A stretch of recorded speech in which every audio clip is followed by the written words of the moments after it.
We have to wait a little bit because it takes a second. There we go. We are streaming. We are live on Twitter, live on YouTube. The interwebs, all of the web is able to participate with our glorious podcast. Oh, this is actual live or live we're later? going live. You didn't know that? No, I didn't know that. No take backs. We're going No full take backs. Bill. We're here. You're live. It's about to get a lot more boring up in here, guys. Oh What was my that you guys were showing on the camera right before he started streaming? What the Lord has given us to help our bodies to function the way He intended. Goodness Yeah. gracious. Although I just realized that without context, people are going to think that's like marijuana or something, especially given Island Boys. So, hey, just welcome everybody. Welcome back to the podcast that we still have not yet named. We're like when you have a baby in India. Okay, for those of you who don't know, if you have a baby in India, sometimes they'll go 6 months without naming that child. So we're planning on doing something similar. We might call this TGFB and the Island Boys. We might call this TGFB and the demonic, mixed martial arts competitors. You just never know. TGFB and the I Teach My Children to Code. I mean, there's potentially just a ton of potential names. We'll see where we go. Just for the record, we are not the demonized martial arts practitioners, Yeah, but we know those some others. who are. Yeah, and we love them. We'll go into that story another day. We got to save it for the podcast. Well, I guess we're on the podcast. Anyhow, Ashwa, how you doing, man? Good. Yeah. You want me to share something? You want me to get rolling? Or you want me to share your thing? This is you your wanna share? podcast, Ashwa. You can do whatever you want. Okay, here. We're just doing intros here, bro. I will tee you up, okay? You get to share your video. Oh, Are you wanting okay. to play this video?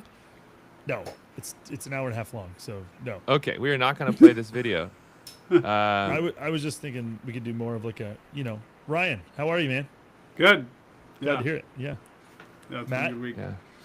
Matt, And welcome. Yeah. of course, he's sharing his own post because he likes self-promotion. Mm-hmm. Go ahead. You're the worst. Go ahead, Anyhow, read your post, Jordan. As we are wont to do, we are back, and on this podcast, what we do is we just take a look at a tweet or two that we appreciated. All right, we all spend time on Twitter. We all find things that are either encouraging or funny or convicting or a mixture of the three, and so we're here to do that today. So the main thing that stuck out to me from this last week was we finally have, as of this morning, the full video, or I guess last night, the full video of the debate that I was privileged enough to take part in. Went up to Moscow, Idaho. Was invited to come up there by the Cross Politic guys, hosts of that show. So Gabe Wrench, Chocolate Knox, and Toby Sumter, and we did a debate between it was like a bad joke, a gold guy, a Bitcoin guy, and a stonks guy walk into a bar, walk into a cigar shop, which is where we did the debate. But yeah, it was a great time. I'd known all these guys before. We'd had not formal conversations, but just informally ribbed each other and pointed out the gaping holes in their logic and just try to talk them away from leading the church into grave error by continuing to invest in things that are doomed to fail for any one of a number of reasons. But no, the Lord was super kind and got to meet a whole bunch of people. Got to just have a good old fashioned argument and in a self-controlled and God honoring way. So grateful to those guys. I don't know if there's specific questions you have. Like I guess we could kind of talk about like what some of their big objections were. One of the themes that happened that I was kind of expecting but not completely was that me and the gold guy, who's actually a friend of mine named Jim, we kind of were having each other's back the whole night because you have this other guy who's representing Dominion Wealth Management or Dominion Wealth Strategies, and basically stocks, bonds, the quote-unquote traditional finance, although we all laughed about the fact that, again, gold's been used as money for thousands of years. So calling something that's been around for like 70 years traditional is somewhat rich. But yeah, so he was kind of representing, Normieville, And so we just, me and Jim and the gold guy went back and forth just talking about first principles and talking about truth and why that matters, and even if you can resist truth for a period of time, but you can't do it forever. And so this has been demonstrated throughout human history with things like gold and now with Bitcoin. So yeah, we talked through a bunch of different stuff like that. So yeah, I was really grateful for that opportunity, and grateful for just to have a platform to kind of talk about Bitcoin with in concert with other stuff. I'd be curious what either objections or misunderstandings you think came up there that you believe might apply broadly to other people. Yeah, I think one of the first things that came up was just the concept of intrinsic value, and obviously there is a sense in which there's confusion about what it is and what does it actually mean. So some people think that intrinsic value means that the monetary value of something is always going to be there. That something will always, its monetary value will always be perceived at a certain level, and that's just not real. As we've seen with gold. Gold, ought to be at least, denominated, its purchasing power ought to be a lot higher than it is, given reality, but it's not at any given one time. But what we kind of got into was like just defining intrinsic value, and just the fact that like gold and Bitcoin have certain properties that are true of them regardless of what's going on with the outside world, right? That make them valuable. So we kind of talked through that. Cash flows, Jordan. The stocks have cash flows. Yeah, we didn't get into that, which, I mean, I wish we had. I wish that had come up, but it did not. One of the things that was hard for them was to grasp just the concept of like, why isn't Bitcoin fiat? Like that was again just a confusion of terms. That was something that we kind of had to talk through, because they're like, why is this not just fiat? Just some guy created Bitcoin. I could theoretically create my own cryptocurrency. How is that not just fiat? And so kind of talk through that and just talk through like, again, theoretically I could start a shoe company that technically on paper would rival Nike, but I have to get people to desire or demand my thing, and that's not easy to do. And so Bitcoin Bitcoin has first mover advantage and has properties that differentiate it from other stuff. Beyond that, I'm trying to think what else. I wonder if you guys would be interested in what is the distinction in your minds between the term Bitcoin and blockchain. Maybe it's not interesting, but I feel like I've always kind of been more on the married side of those two things, but I realize it's actually helpful to differentiate it too, because blockchain is, correct me if I'm wrong, I'm not a technical, blockchain is not how all the other ones work, like Ethereum and them, is it? It's more of a Bitcoin thing, but yet Bitcoin is Bitcoin. Yep. Blockchain is the technology that the founder of Bitcoin invented, essentially, is how do you create a decentralized database that's run on nodes scattered around the world, and so hold the transaction so that you can have digital scarcity. So blockchain is what people say when they're trying to talk generally about the technology and all of the different cryptocurrencies that use that technology.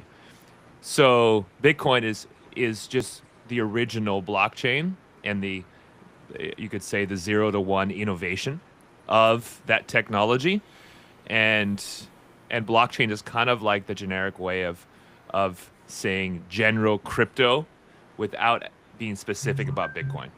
So that's something I don't quite understand. So which cryptos are on blockchain versus any other method, or are they all blockchain? Jordan, you want to explain the trilemma and how blockchains choose to solve that? Yep. Oh man, it's been a minute. Okay, so basically, so there's something called Buterin's trilemma, named after Vitalik Buterin, the founder of Ethereum. He basically, I guess I can't believe he was the first person to do this, but I mean, more power to him if he was.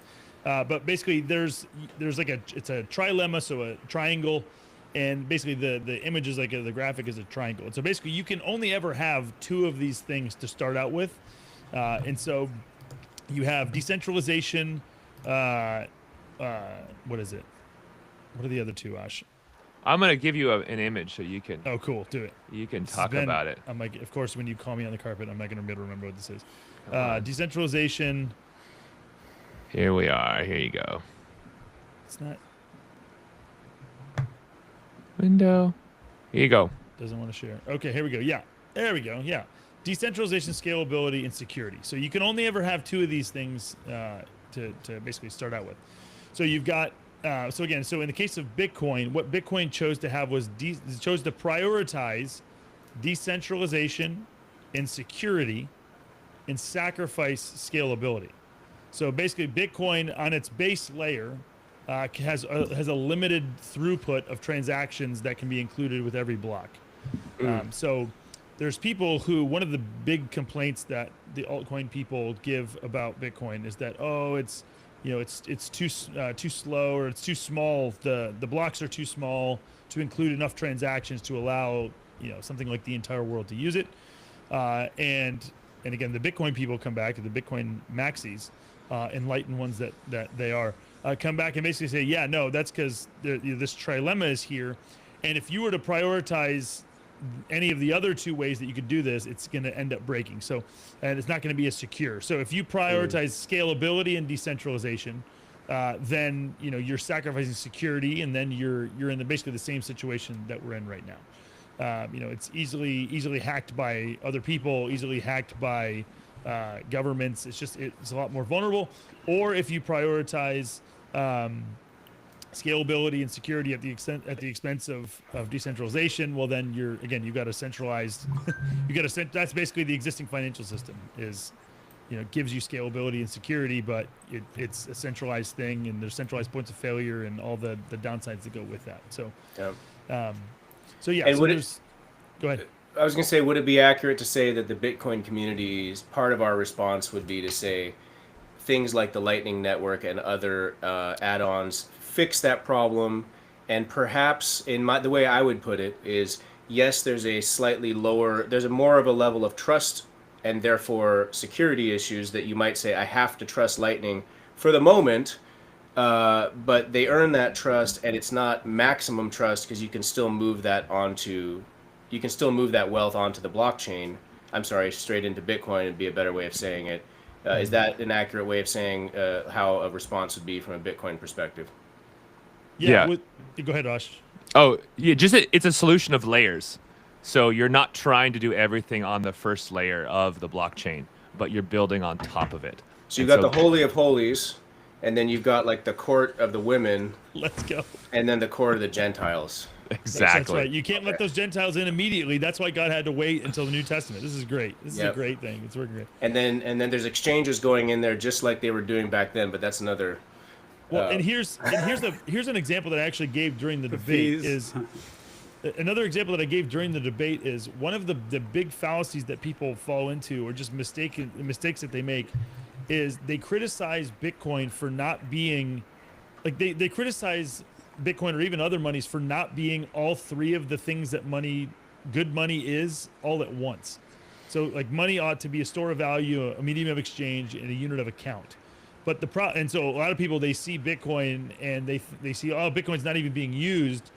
So how can Bitcoin? It's not actually a medium of exchange, and the fact that a large group of people aren't recognizing something or aren't using something in a certain way is not an indication that it actually is weak in those areas. Right.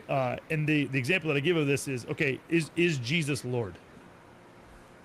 The answer is yes. Okay. Now there's still billions of people who do not recognize that Jesus is Lord. Does that change the fact that he's Lord?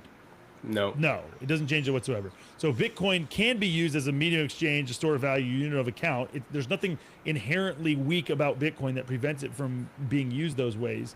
And so, again, it's a natural process for people to adopt and understand and begin to recognize the inherent, characteristics that Bitcoin possesses. Maybe a parallel is like before money became real fiat, it was backed up by gold. Mm-hmm. And at that point, so long as the gold is really there, you're adding a little layer of now the trustless part of Bitcoin. The irony is, the more trustless it is, the more you can trust it. So the trustless, now you have to trust the government that the gold is in Fort Knox actually, Yep. and that it is represented, and now you're trading with those bills, but they're actually backed by gold, and if you choose to, you can go redeem at any time. And when that changed, Yes. so maybe that's a decent analogy to Lightning being the one. I can trust them for these transactions, and maybe I have X amount in the Lightning network, but I can back it up with gold anytime. I can back it up with digital gold. Yeah, and with Lightning, right? Like you don't have to. I mean, you can lock up your own Lightning channel. Like you don't need to ask permission from somebody else to do that. Right. But yeah. So anyhow, so that was the big takeaway. Had a lot of people who came over and said they were encouraged by it. They were helped by it. So yeah, hopefully again they filmed it. They filmed it with like 4 or 5 video cameras. So they did a really good job. It looks super professional and stuff. So yeah, Very we'll see cool. where it goes. Keep doing the good work, Jordan. All right, Ryan. That's cool. Why don't we go up to the great Northwest? What's what's shaking up in your edge of the woods? Yeah. You want me to share my topic? Yeah. Do you want me to share? Here, is this the Yeah, sure. convexity principle? Yeah. So this came from a tweet from Joe Lonsdale. It was like a little 2-minute video, and he was just talking about a Peter Thiel piece of advice, and I was just ruminating on it a little bit earlier today. And it's just a lot of wisdom, especially applied to a Christian context. But yeah, he was just the principle. It was called the convexity principle, and essentially that. I mean, he used the example of like the difference between somebody giving like 80% effort versus 90% effort is like the returns were exponentially higher. Just from like, it's like doing anything average is like, not that big of a deal, but it's the people that are willing to put in a significant, I mean, that extra 10% effort really has a huge impact on the output. And yeah, so it was I threw it into Grok, and Grok spat out 3 primary areas. Christ is supreme, time with God, prayer, scripture obedience yields eternal and compounding spiritual returns. It's the ultimate convex investment, and 100% agree.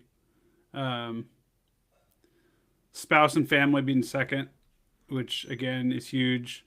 And I would say like well, I mean, the first one, Christ, that obviously that's the biggest one. But the spouse and family one, man, I that's a little bit, that's convicting. I think as men, it's easy. We can get tempted into making big areas of our lives kind of like check boxes that we just kind of do. But we don't always like intentionally do really, really well. Like, I think everyone knows, like, are you doing your absolute best? Are you putting in 80-90% effort on something? And yeah, and I just wonder how common of a struggle that is. I know that there's been times over the last 20 years of being a dad, it wasn't the highest percentage on those areas. But yeah, but by God's grace, like he's kept working in my heart, and that like, especially with spouse and family, that's increased, and my relationship with Christ, like, but the number 3 was probably the biggest conviction because of, and I'm sure you guys struggle with this to a degree also, but just the work projects or the projects, business ideas, how easy it is to do things but do too many things, and then and then instead of ending up with a project or something you're working on that like significantly moves the needle or becomes an excellent product, or you like your craft, instead of becoming like known for that craft. Like you're just, average. And that was convicting because the reality is you can't be excellent at a ton of, like, it's very difficult to be excellent at a ton of different things. Yeah. And, so I think my main takeaway was, especially in that area, like, it's good to prune. And like he was actually talking, like, in the work area, like I think he was mentioning when he invests in companies, like if the founder, they have to be 100% all in on it, and if they're doing anything else, he's just not interested at all. And it's just like, because it's that big of a thing, like whenever someone's time is split, it's just it's not going to make it. Anyways, I don't know. That hit you guys at all, or? Yeah, I mean, we chatted about this a couple months ago when we were talking about our own life decisions and priorities, and the reality that as entrepreneurs who see opportunities, who are given opportunities, who are already in a stage in life where we're needing to pick and choose from good, better, best type of options and how we invest our time. It's just so essential to have a framework for narrowing down and saying no to things. I had some opportunities with church ministry where I could have jumped in at it. I wanted to be a part of the relationships and contribute to my church. And then I have these kids that we're preparing to launch into the world, and that are in significant stages in their life where they're like the age of opportunity. These are times where they're making life decisions that are going to set trajectories, that are going to have effects for decades. Yeah. And these are your kids you're talking about, just to clarify. My own kids. And so do I step out and do this great church thing, or let's say it's a good church thing, or do I look at my own sphere of responsibility? And a lever is or a pulley is the other analogy of this convexity principle, right? What are the levers that I have that just praying with my kids before bed, just being present, dating my daughters, having enough time to check in with my wife. How are we doing? Like, there's little things that just have such exponential returns, but those little things get scheduled out so easily. Yep. And so we were talking, Ryan, about how to, even as brothers, keep each other accountable and say, okay, what are your top 5? Yeah. What's your convexity and your lever with your relationship with God, with your family, and with the key things vocationally that God's put before you, and then everything else, trim it down. And I think it's good to add, like, church.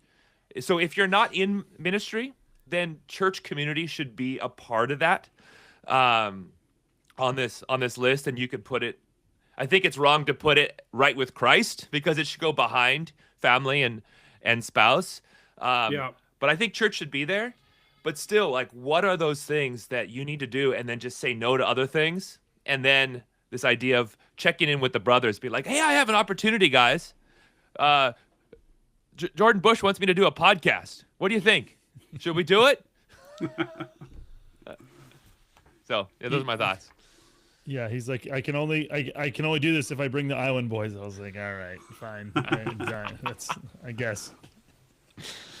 Yeah, I had it was like, I want to say 2.5 years ago. I had you could call it just like a mini spiritual awakening. I like, how you kind of go in seasons, and Lord really was just getting a hold of my heart again, and I started really sensing it because my boys were, now they're 16, 18, 19, and so I was really feeling this pressure of, like, oh man, like, they're about. How old were they when that happened, when that started?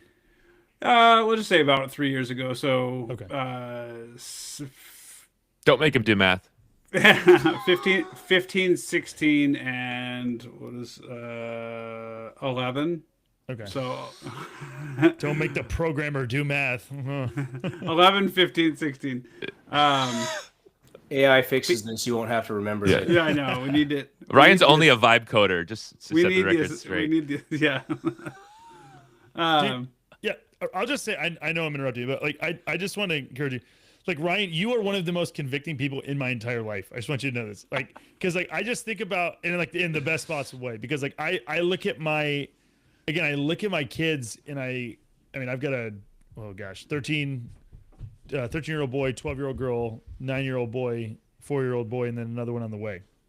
And like I look at your boys and like again, this is a whole nother episode we need to do, just kind of talking through, just again part of I guess what you're what you have started to focus on the last 3 years and really just giving a lot of your attention to.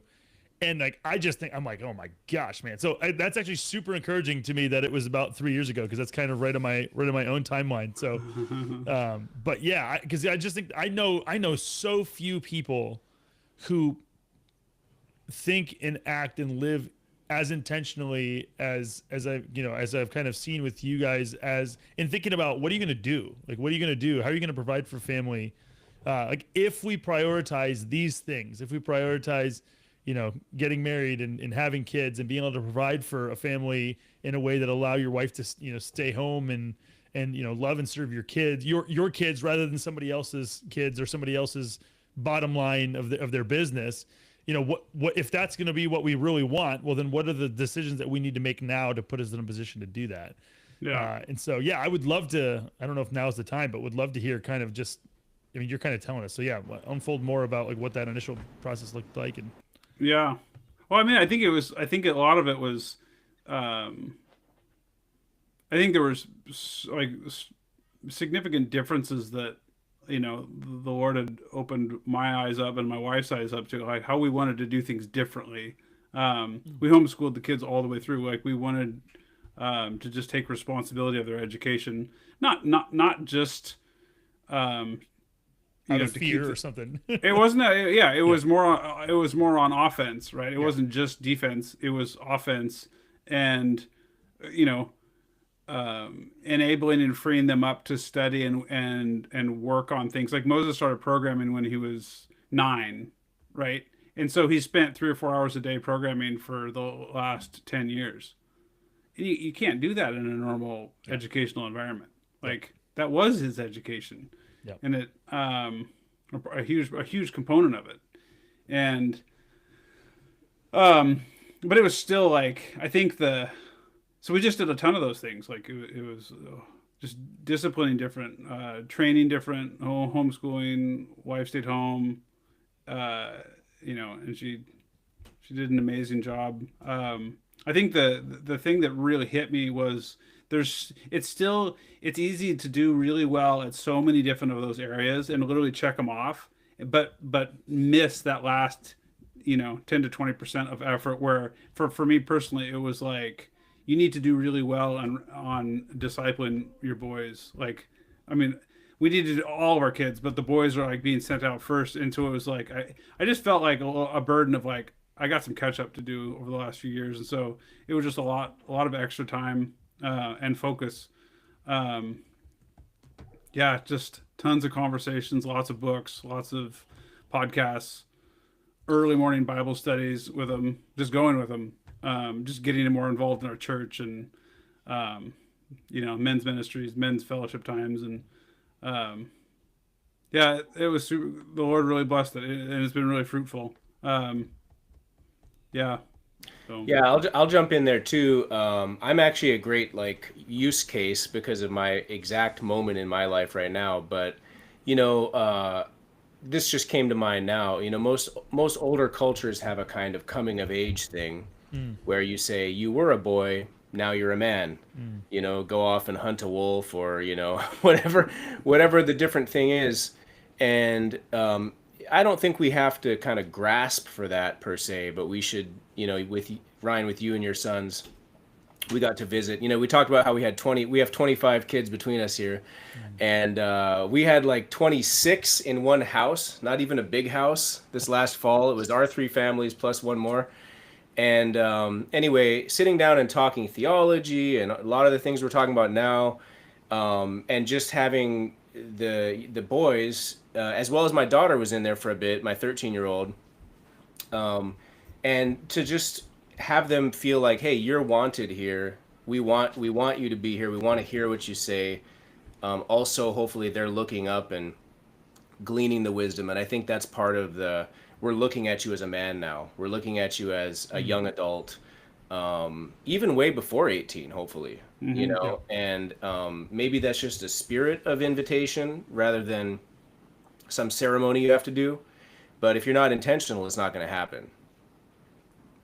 So yeah, and I'll say, like, my life is right now in this moment is kind of a interesting case for this. So maybe I'll bring in the like encouragement side of the exhortation, you know.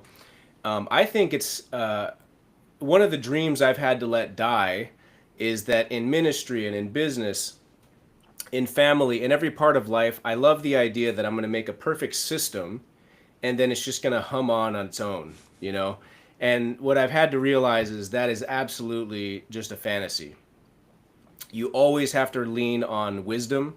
You always have to lean on management. And now I see it everywhere in scripture too. The good manager, the good investor, the good everything. The Lord is trying to prepare us for, I suppose, judging angels and ruling cities, God willing, in the coming kingdom. And he doesn't allow us to come up with a good system that functions. And so my encouragement, even to myself, is stuff changes incrementally. So, you know, I shut down, for people who don't know me, which is everybody pretty much, I shut down my 11-year business to the public last August. And this was a major, you know, it's not a major restaurant, it was a restaurant cafe, not big in terms of money-wise and stuff, but tons of energy, employees, customers all love us. Everything was good. All the quality of the product is good.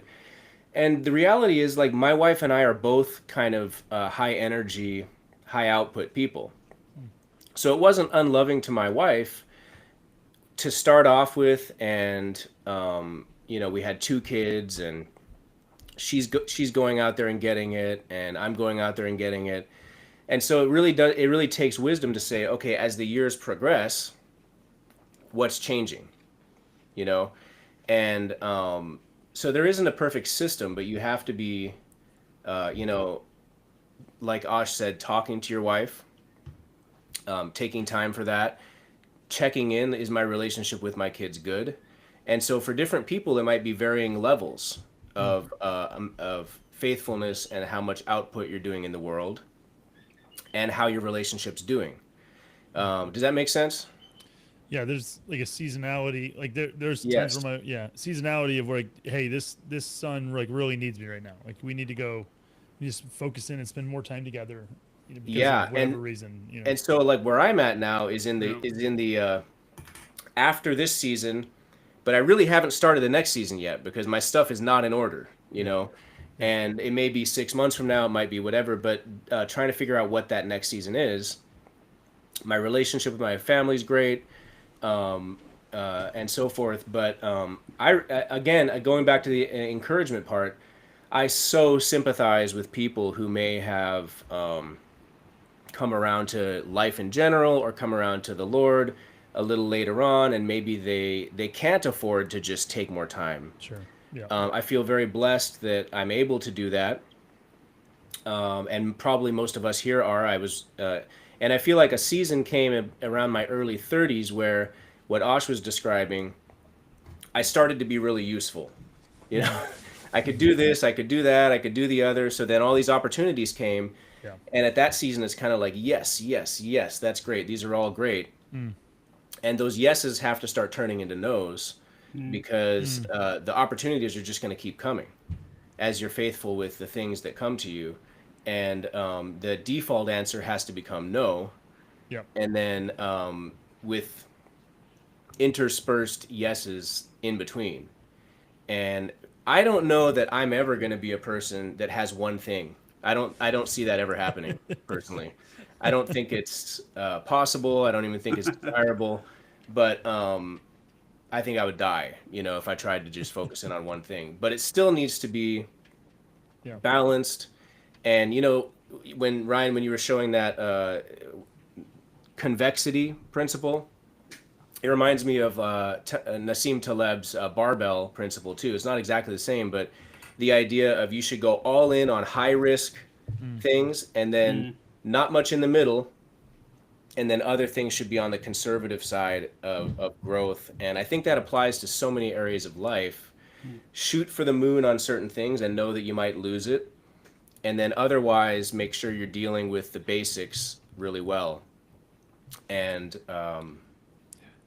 we talk about this. We've talked about this in a different way. Kind of this principle of I don't remember if it was on this podcast or if just in general.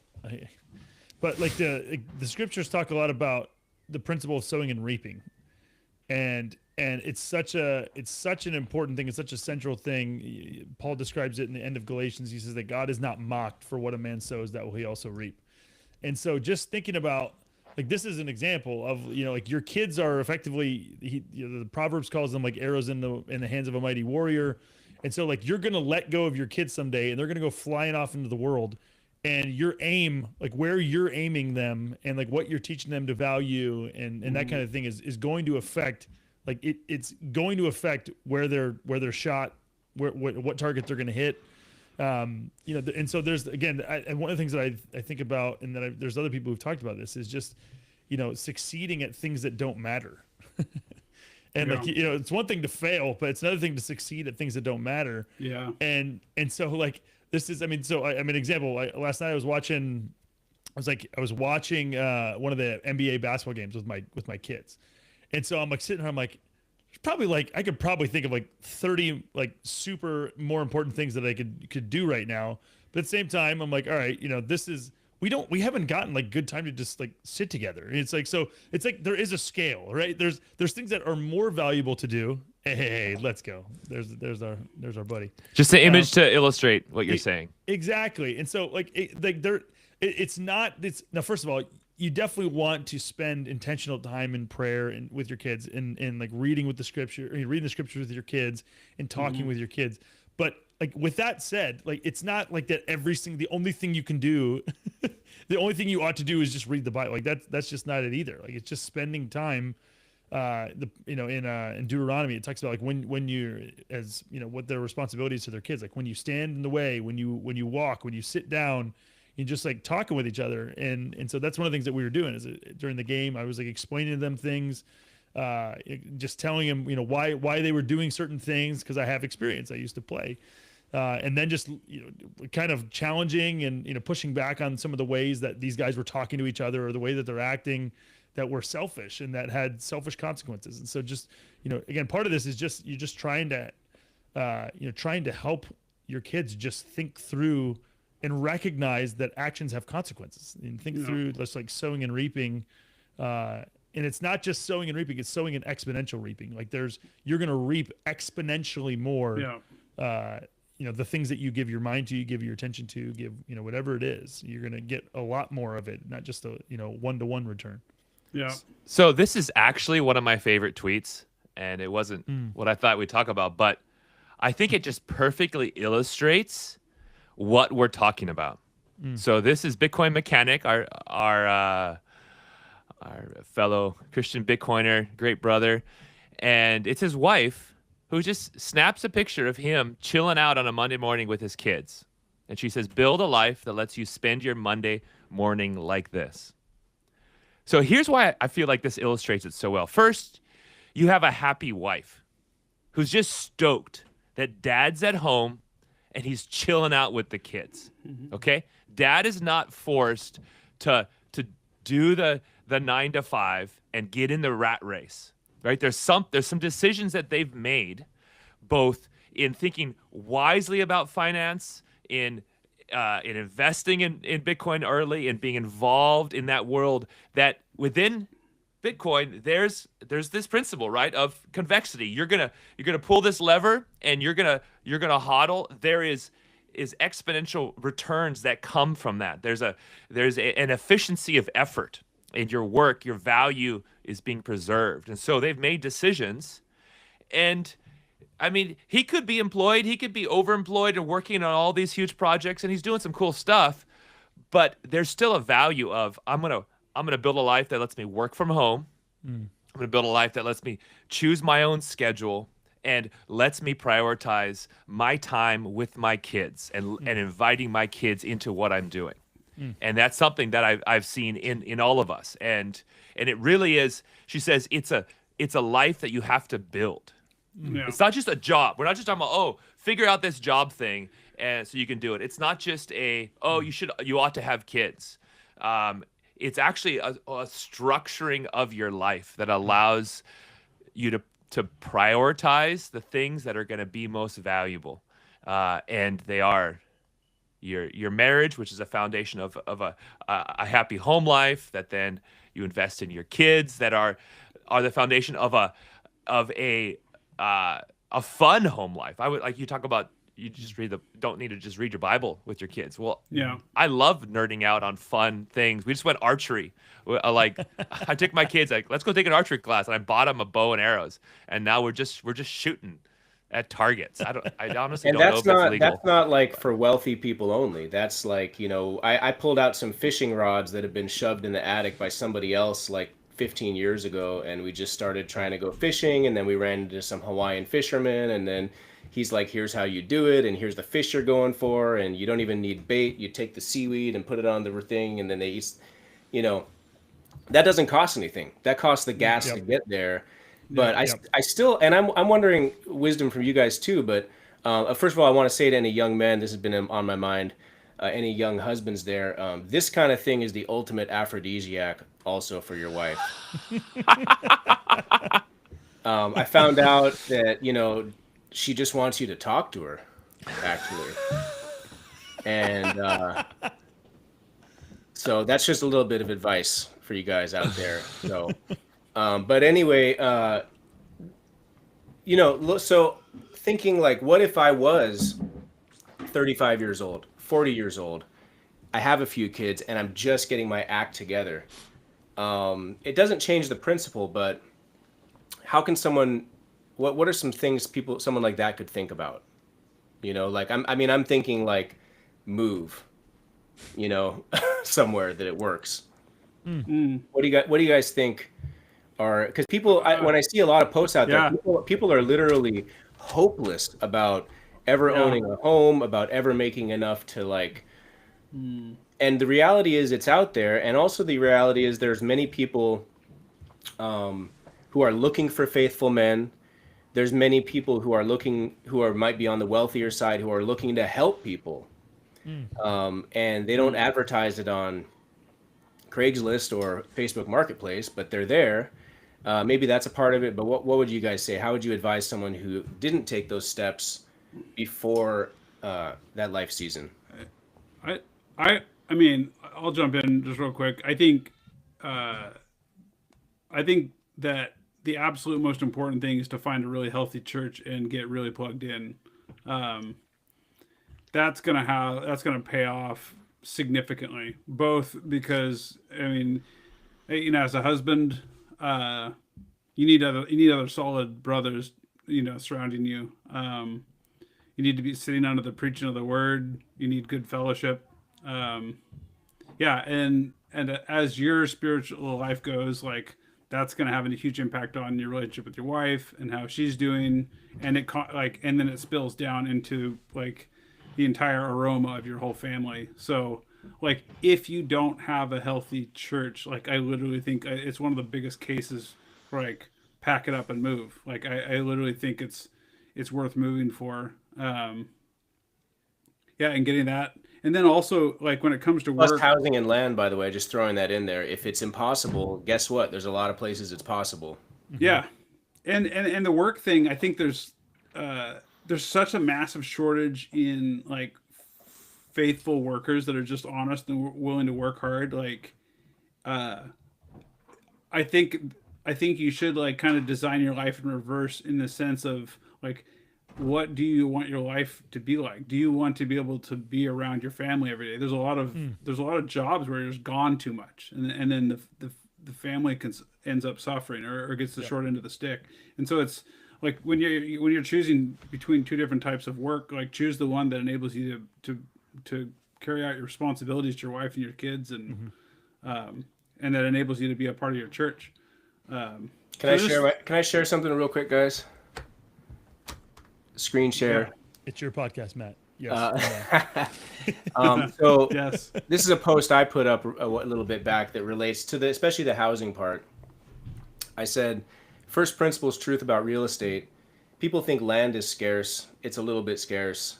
Good stewards are maximally scarce. So focus on that part. And I've seen that just in my life where I am not a huge real estate mogul, but I think I have 7 properties right now. I got none of them from the MLS, and I didn't have any of them because I was rich. It was opportunities that came because people said, I like what you're doing. I wonder if you'd be interested in this. And that didn't cost anything. That just had to be with showing up and trying to be faithful with what I already had. Man, that's incredible. It's also super encouraging. It's one of the things. I mean, yeah, I think there's like principles that ought to govern decision making, right? Like we talked about family. Now again, there's layers to that. So like this is I'm just being totally transparent. This is something we've gone through in the last few months here. Is because obviously you have your immediate family, you got your wife and your kids, but then you also have extended family, and so like we have been walking through like some like severe illness, potentially life-altering illness with a family member, and we had this incredible opportunity to get this house. It would have involved moving about 12 hours away from where we are now and farther away from this family member. And I mean, this house was a steal. It was a 250-year-old house, a bunch of land, 20 plus acres, all this kind of stuff. If we were just thinking about the 6 or 7 of us as a family, like it was a no-brainer. But as we were sitting there thinking about the extended family and just the other people, the consequences of us moving away for this dream thing for our family, like it would have had very not good consequences for all these other people. And so so I think that's another thing too. I would echo the church thing more than anything. Like that's like, because that's one of those things where it's like you have to put on your own oxygen mask before you help somebody else. Like that really is. I mean, having a good church, it's going to enable, it's going to give you the strength and the resources to be able to, help your own family and your own, a bunch of people, other people around you. So, I people think people don't realize how much incredible opportunities there are, even financial, even work-wise, in churches. And I'll give you guys an anecdote, and hopefully this inspires somebody. There's like a super passionate evangelist guy that's in this area. He loves the Lord, former meth addict, huge, bigger than life personality. I hired him to do my bulldozing work because I needed someone who was like barely hanging on to sanity in order to knock these trees down, but not totally insane, And he's over there evangelizing the neighbor while he's bulldozing and blasting worship music, and he's got a Jesus shirt everywhere he goes. And he's real, okay? I'm not mocking his faith, but here's the anecdote. So he visits the church, our church one time, and he kind of grabs me at the end, and he's like, church could be like, it used to be like they were sharing meals together and like building together and like, you could fill in the blanks. All these things that are like community and relationship and caring for the sick and providing for people who need help, and I'm like nodding my head. I don't get a much of a chance to answer because his personality, and my thought immediately after that conversation is like, almost everything he describes I've experienced. But you don't show up to a church and be like, where's the building project? Who needs help? Who have you guys given money to lately? Who's been hiring who in the church? It happens because you're in that community. And so we've swung hammer with people and built homes, and we've taken care of people's kids when a parent died suddenly, and all these things. And I think there's a lot of people looking in on the church going, that stuff's not happening. Yeah. But actually it is happening. It's just you're not there. Yeah. Yeah. Yeah. You're muted, Jordan. Yeah. That was like a mic drop, literally. Mic.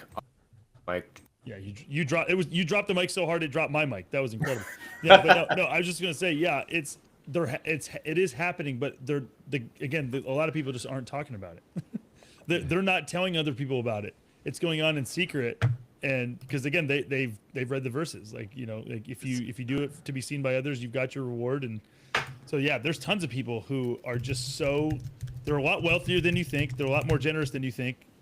And the reason that's the case is because they're not out there telling people about. So, Jordan, what do you say to the guy or the community of guys that are too based for any actual local church, right? Their theology is so pure that every church is too woke for them, and they're such hardcore Bitcoin maximalists that every church is too fiat for them, and they find their true community through their internet chat groups.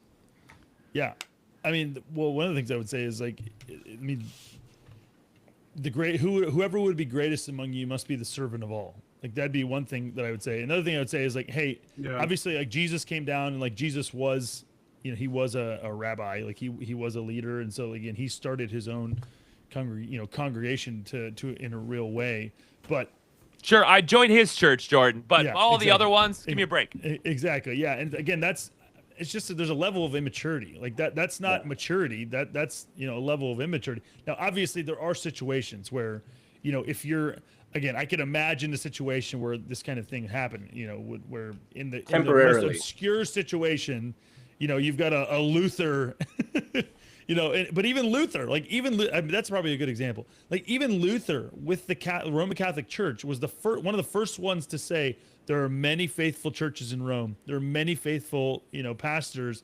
He's talking about this in a context. I mean, that was literally they're saying, "Hey, give us money to get your loved ones out of purgatory." Like this was something that was happening. And by the way, he didn't break from the church either. I know. Yeah, they casted him out. So I think that I just think it's one of these things where you can in the name of being a purist, just like basically rule out everybody so that you're the only righteous one who's left, and like this is it can be well intentioned, but I think that who is that Elijah who talked about that? I was gonna say and then God says, "What are you doing here?" I have 7,000. Correct. Elijah throws a pity party after he serves the Lord and then gets chased out in the wilderness, and the Lord's like, dude, calm down. And so I think that, it's very easy to think that it's easy for knowledge to puff up. Like this is one of the characteristics of knowledge is that, you get a certain level of knowledge, you think you have understanding and it puffs you up. And this is something that we're warned against repeatedly. So, and I would say to someone like that too, if I had the chance, if you think that your theology is off and you're not a teacher and you need a teacher. It's interesting. There is something I just thought about is that Bitcoin is the entire concept of Bitcoin and understanding it is not something that is widely grasped. And so for those who do understand Bitcoin and know and understand the significant revolution that it's starting in a sense, I think it does. It probably tempts you to think a little bit too highly. And I say personally, like it tempts us to think too highly of ourselves, and then if you carry. Yeah. Go ahead. I mean, just because you're like, oh, there's 100 other people, and there's like literally maybe one that even comes close to understanding Bitcoin. You're just like, they're all fools, and they might be in certain areas, but anyways, it's just that's not a helpful mindset, and it's a temptation for sure. Of course, yeah. I mean, you're always gonna, and that doesn't mean this is not some hunky dory thing where like you have to have you have to have everything in agreement. It's just no, that's just not reality. Like, that's just not reality. You're never going to find a church that is this perfect situation, where there's never anyone in it who you can look at them and go, yeah, look at this, look at this area of their life that's, got something that you calls out to you as being less than what it should be. That's Yeah, just not real. if the Galatians and the Corinthians were encouraged by the Lord and by Paul to like just get with the program and stick with each other, probably the church you're having a problem with is almost in every case going to be better than those churches. Yeah. Still redeemable. Yeah. Yeah, and it's important to have the perspective that we share on this call and perhaps other Christian Bitcoiners share. It's important to be a little yeast in the leaven of the body of Christ, or a little salt to just make life a little more interesting. I mean, just on Sunday, I'm wearing my Bitcoin beach shirt that I got from Mike Peterson in El Salvador, and yeah, a couple young dudes walk up and they're like, "Okay, tell me. So what's your strategy? Like, should I buy Bitcoin? How should I buy it? How do you do it?" And I don't go out seeking those conversations, but it's kind of word got around, and so almost every Sunday someone comes up and wants to talk about it, and I mean, yeah, and I got my church to my daughter pointed out to me, "Look, Dad, they accept Bitcoin donations now," and they put it in the bulletin. Let's go. And that happened because I helped set up our church to accept Bitcoin donations. River.com/TGFB. Thank you, Ash. That's right. Amen. All of it. You know, I just want to say, from a pastoral point of view too, the power of the church, gathered church, there's a power that you have as a member that's actually more than your pastor. And let me describe it. If I preach a sermon, like I do every week, but if I preach a sermon, this last week, we have someone who lives down at Cinderland, and you two guys know what that means, which was featured by as a cult on, what's that guy, Reza Aslan's cult show. And anyway, and this guy's just started bringing everybody. He's finally fully committed, and he's like bringing, like, we had a transgender person, we had like this Haitian lady who's probably demon possessed, and I've known her for years actually, but she just came around again. And here's the power. I'm up there, and it's my job to preach the word and also to speak to people and pray for them and stuff. But it's almost like that's too direct. But when the members come around them and say, "Hey, who are you? Nice to meet you. Like, what's your story?" There's an amazing power when the body's involved to come around people and really, like, maybe I don't have the words for it, but it's evangelism. It's like exercise their gifts. Yeah, exercising their gifts. It's backing up. Okay, this is what, maybe we talked about Jesus is the only way. Surely we did. Maybe we talked about some sexual sin. Maybe we talked about, whatever the Bible said that week. And for someone else to come along lovingly, it shows very practically, like, this is the outflow of what we believe. And they might be intimidated to talk to the pastor. Plus, the pastor can't talk to everybody anyways.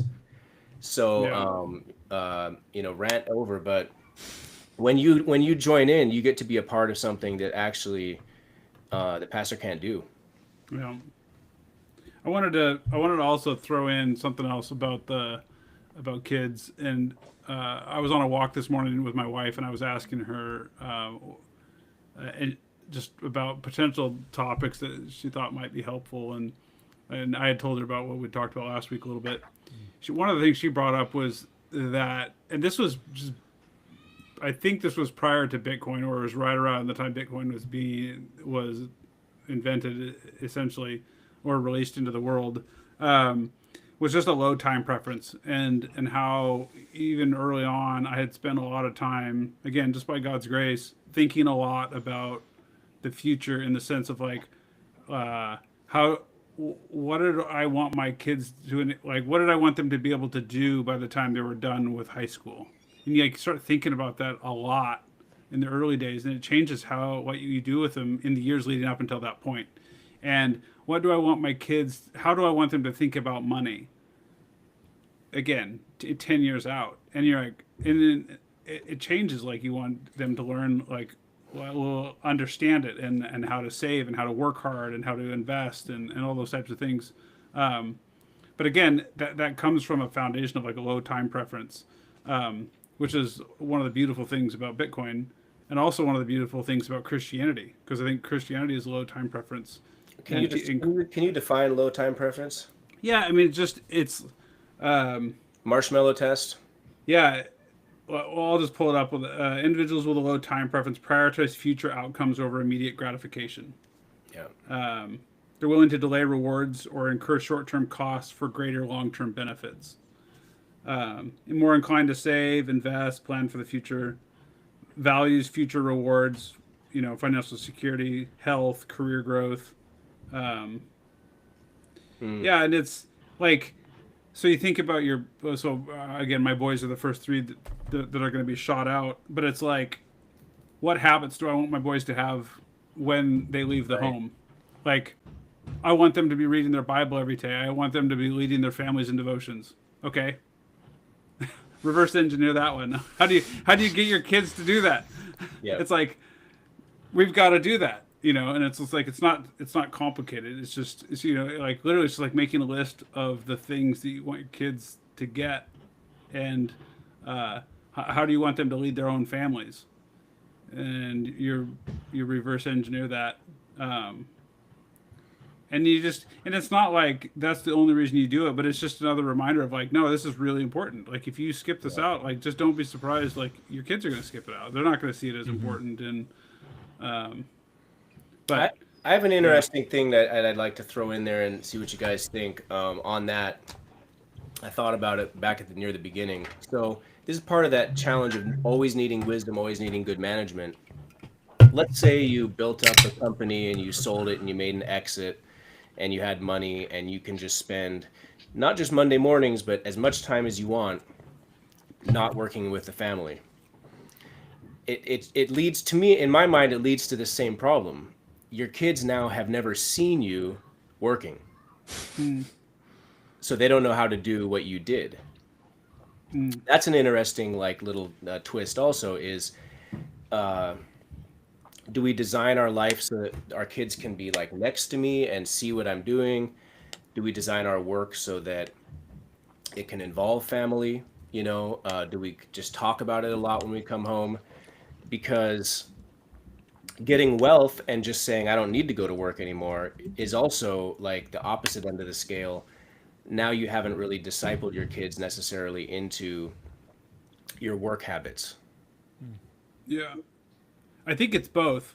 I think because 99.99% of people aren't going to be wealthy enough to literally not have to do their normal job. And so it's whatever your normal job is. I think to include your kids, like in the case of boys, it's like especially the boys, but include your kids as much as possible in your normal work so that they learn the goodness of work.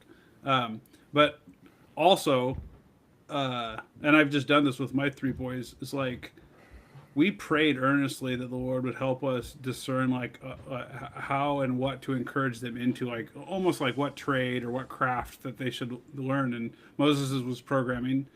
And so Moses and I have been building software projects for, well, at least the last 6 years. Yeah. Like a ton of time.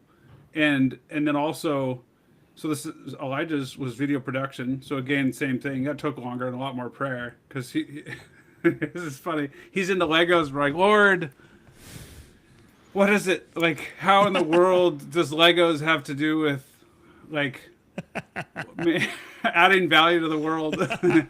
And I literally, like, it was crazy. But I saw this Lego stop motion video, and I'm like, that's it. He could start making videos with his Legos, and he did, and that led to video production, which is now like he's literally. Let's go. That's what his like he's a full-time professional videographer. Like he does weddings and commercials, and he works with lots of different companies. And anyways, it just like help them start their own businesses, help them identify what they'd like to do, help them learn to work hard, and help them with a little bit of the marketing, and it literally helped them figure out how to do the work. And which like Jordan was saying, it's a perfect way to find profitable things to do with the kids.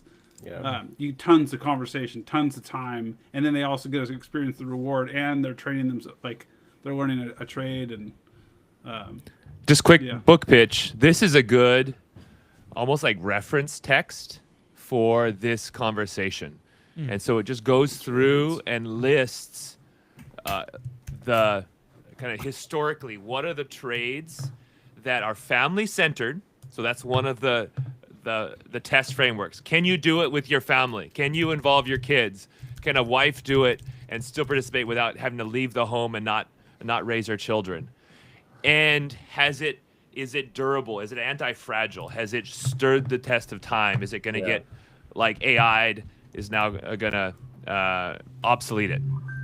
So just a great recommendation. Well, and if I can praise my wife real quick, yesterday she set up a chiropractor appointment for herself and all the kids, like a $300 visit. And the kids and her baked up about that much worth of baked goods because we have this deal with them.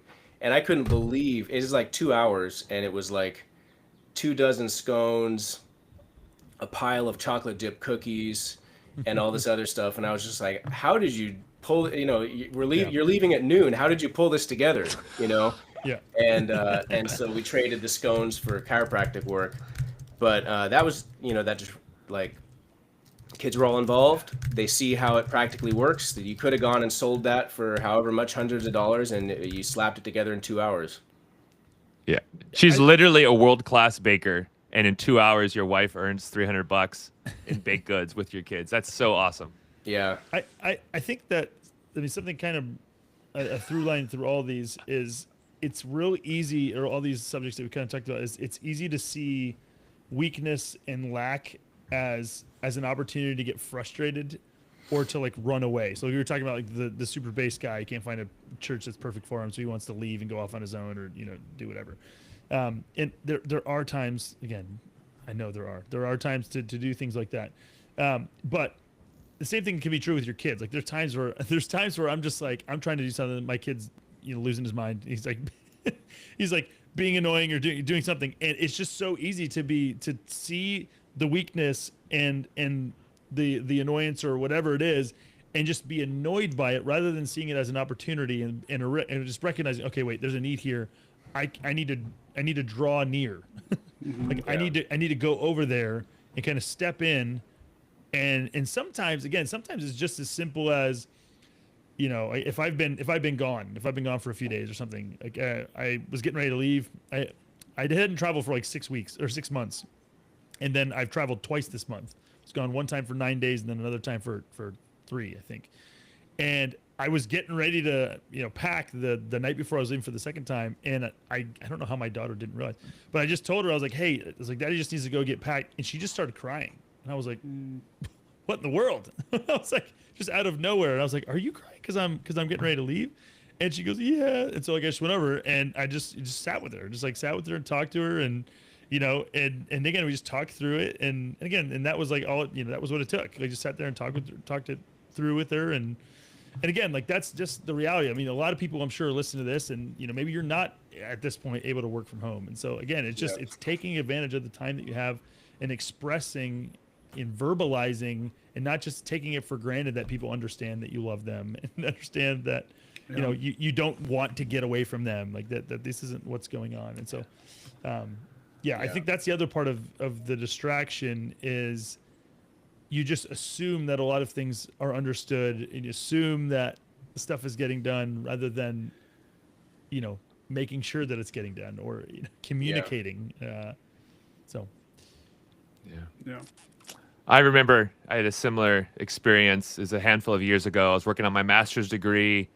I was serving as an elder at a local church and interim pastor, and plus my other work, and I was going off to an elders meeting, and probably my 8-year-old at the time, I just remember looking, and when he realized I was going to be gone in the evening again, and he just teared up and started crying, and you need those realizations to say, okay, I've said yes to too many things. I'm doing too many quote unquote good things, and I'm sacrificing the best. Yeah. And that need to not be the Martha, but to realize your wife and kids, that's the better, the greater glory. And to choose to just be at home and to be able to let them know you're the most important person in Daddy's life. You get the best of Daddy. And And the most important person that I can minister to is you, not anyone else's kids, Yeah. not some other dude and his like guys that want to meet with me and do a Zoom call because they want to find out about something or do something or come speak at our conference. Yeah. Like you get a point in life where you're getting all these invites. It might Yep. feel really good, Yep. but dude, no, you're gonna have to convince me. Yep. Like, give me like so many significant reasons for me to show up to your event Yep. because I'm giving up time with my wife and kids. Tickets for my kids. Yeah, no, that's Um, another thing. Your wife's friend Bethany Hamilton, right? She's like, "Oh, you want me to speak at your conference? Okay, you pay for my husband and my kids. Yeah. That's That's awesome. how we travel." Yeah, What do they call that? The there's a term for it. It's like the list of demands, the drucket or the Your rider. Your The rider. Yeah, Yeah. that's right. Yeah. I used to bring my oldest. You guys are all in it. Yeah, I used to bring my oldest to like community meetings when I was doing like disaster recovery stuff, and that was a neat way of just being like, here's what Daddy's doing, and here's what I'm contributing, and here's what it's like, and then we can talk about it after, you know. And Yep. now that's true, and like JD Vance and Elon are like toting their kids all over the place, Yep. which hopefully becomes a trend.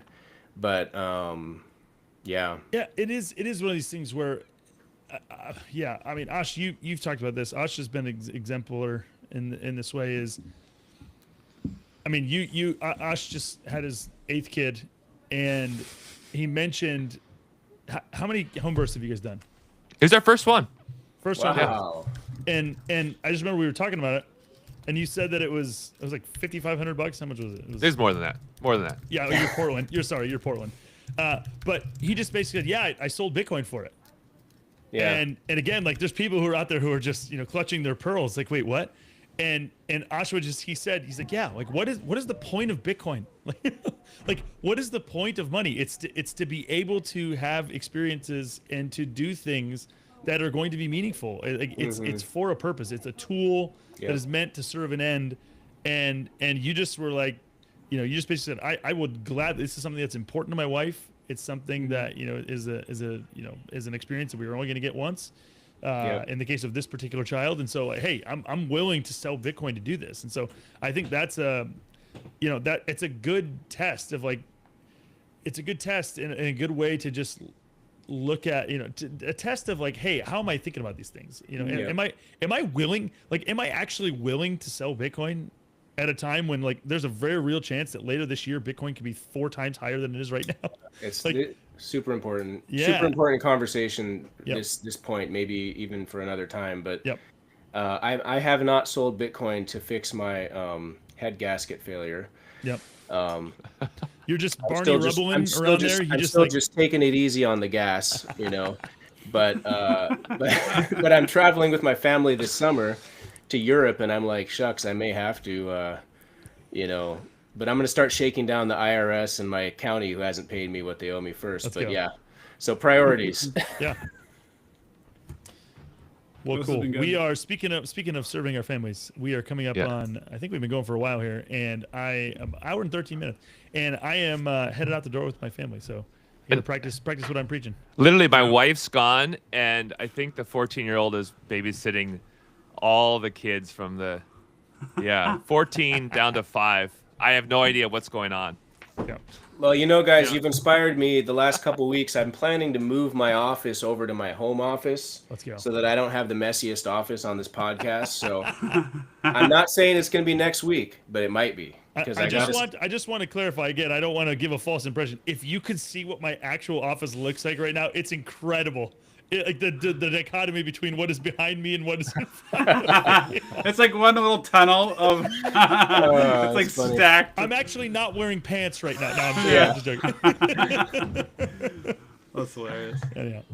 All right. Well, I appreciate good. you guys. And Yeah. again, for those of you who are listening, hopefully this has been helpful in some way. Again, this will not be the last, Lord willing. We will be back next week to do another yet to be named podcast with Ryan Awesome. and Ash and Matt.